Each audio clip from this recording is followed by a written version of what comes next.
Okay, what would we do without YouTube? Today, I'm going to be working on a 2007 Chevy Aveo. What happened was my blower motor did not work. It's Wisconsin, winter time, on the way to work. Threw my switch to turn the heat on and nothing. So I froze my butt all the way to work and back. I did manage to keep the windows defrosted. If you turn your flapper right here to defrost, there's enough airflow coming up through there. It should, if your window's not totally iced up, it'll keep it defrosted for you if you're in an emergency situation. What happened was my blower motor didn't work on any speed. Also my rear defrost, none of these buttons were working. Now most of the time when people have electrical problems, they're like, oh boy, fuses, relays, wiring, motor, who knows what. I'm going to show you how to pretty much test all of that at once in the same amount of time that it would take to test everything individually.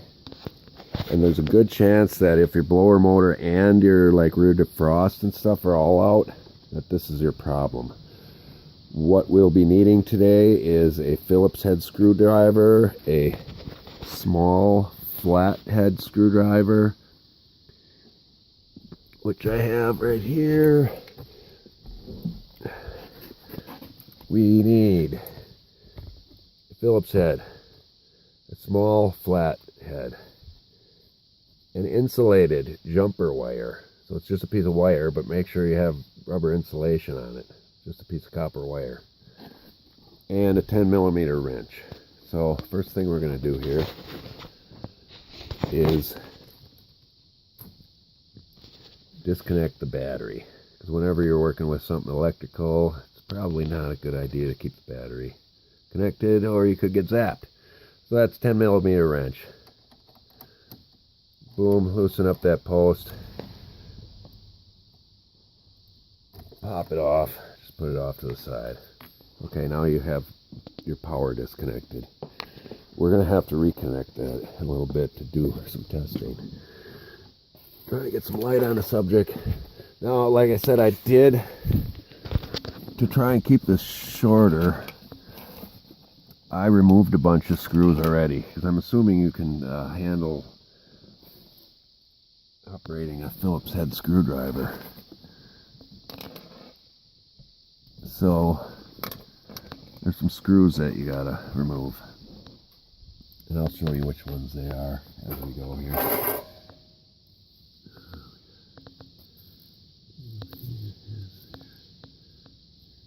Okay.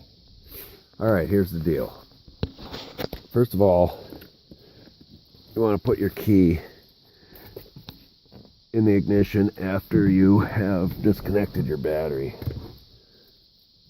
So we'll go ahead and do that. And turn your key just one click to accessory, because that'll unlock your steering wheel. First thing you want to do, turn your wheel. It'll expose that screw, which is one of these little pan head screws. There's two of them, one on each side. So you turn your wheel one way, remove that screw. Turn your wheel the other way, remove that screw. Then turn your wheel so it's facing upside down. It'll be handy later. Next thing you want to do, you can tilt your steering wheel up for this part, because it will let you access these screws better. There is a Phillips head screw up in there. There's a channel up there, so it's kind of easy to guide your screwdriver in and feel around for it. Unless you want to stick your head way under there and look at it. There's another one just to the left of it. There's a channel there. Feel around, you can find it. And then there's one more, and there's kind of a half moon channel there. This one's a little different. The one on the bottom, the two on the top are the same. They go into plastic posts. They are The two that go in the plastic posts are these two. The third one on the bottom goes into an aluminum piece, so that's a machine screw with a washer on it. Make sure you remember that. So I have them all out. Now what I'm going to do is take this plastic housing off. To do that, I will just press behind the light switch here on the bottom part. If you press in, there's a tab there, and that'll pop up, or you can guide it up. Same thing on the other side. And then you can remove this top piece.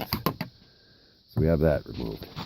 Now the bottom piece is a little different, so you're going to want to, that's why you turned your steering wheel so it's upside down. You might have to mess with your tilt lever, which is right here, and tilt your wheel and kind of wiggle that off. Oh, you got to remember to remove your key too, because that might not come around that hole. But what I'm going to do is wiggle that down, and then that lever for the tilt is in the way a little bit. You just move it a little, drop right off. I might not have had to remove my key just to get it through that hole. So okay, we got our housings off, which exposes this. This is your ignition switch. Right here is actually your ignition switch. Now what happens is when you turn your key, it turns the switch in here, which also powers up your accessories. There's a Phillips head screw holding this in place right here. It's a longer one. It's a machine screw also. Take that out. That allows you to slide this right off. So slide this out, and now you have your ignition switch exposed. Now I'm going to flip this tilt down. Now here's where you need your little straight edge screwdriver. If you just stick it in, let's get this focused here, and press underneath the red tab, just press that white tab down, and that locks right there into that slot. That releases the lock by pressing this lever down here, and then you can wiggle this ignition off. So I'm going to do that quick. Pressing down and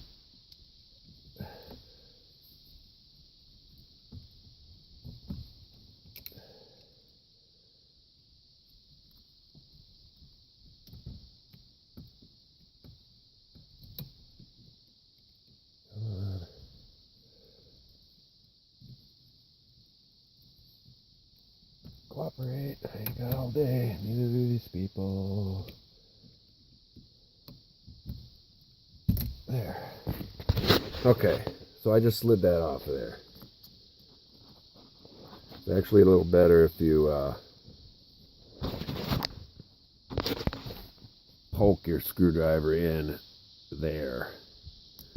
But we release that, and you end up with your ignition switch here. And that hooks up to that harness. That powers everything up between your starter, your accessories. Some of these leads are for different things. Anyway, now we're going to test our fuses, relays, blower motor, the whole shot, all at once here with our jumper wire. So what I have to do now is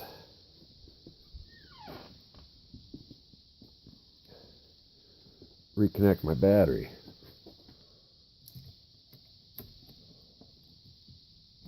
So I'm just going to slide that on there good without tightening it for now. It should be a good enough connection. Now, my key is in the lock position. I'm not sure if I have to have that in, I shouldn't have to have that in accessory. It doesn't matter at this point because the key is not connected to anything. Now that we took that harness off, what I want to do is turn my blower motor on. I usually put it on 1, 2, or 3 because there's a separate relay for the high, which is 4. And now all I'm going to do is jump this wire. The one you want to jump is, if you see this red part of the harness here, the middle one on the red side, and the one, depending on how you're looking at it, either to the left or to the bottom, are what I want to jump right now. So I'm going to go ahead and stick that in. And you can hear my motor running for my blower. So now I just tested my relays, my fuses, my blower motor, everything in one shot. In as much time as it would take to test probably half of that. So I'm going to pull my jumper out quick. Now I know that this is my problem. So I'm going to buy another one of these for 15 to 25 bucks max at the parts store. And there's a little slot in there that if you look way in there, you have to line that slot up with this slot. So if it doesn't line up, you just got to turn it one way or another until it slides into place, and then reattach that screw.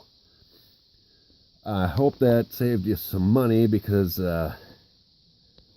bringing this to a mechanic to troubleshoot, they probably rake you over the coals, and this is going to take you to take it apart and put it together is probably 20 minutes max, and this part's 20 bucks average. So if you're freezing your butt off like I was the other night, that's one way of checking everything at once. So now I know that it's my switch. I don't have to dink around with anything else. So hope that helped. I know YouTube's helped me plenty in the past, and I just wanted to pay it forward. Thanks for watching.